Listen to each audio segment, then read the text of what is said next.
South Carolina Equipment Distribution Program provides specialized phone equipment to South Carolinians living with a hearing or speech challenge. To request an application or to find more information about SCEDP, visit scedp.sc.gov.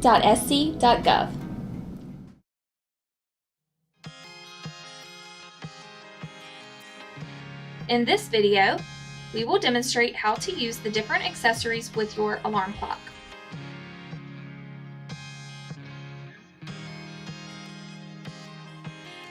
The multiple lights on the front of your alarm clock will indicate which accessory is causing an alert.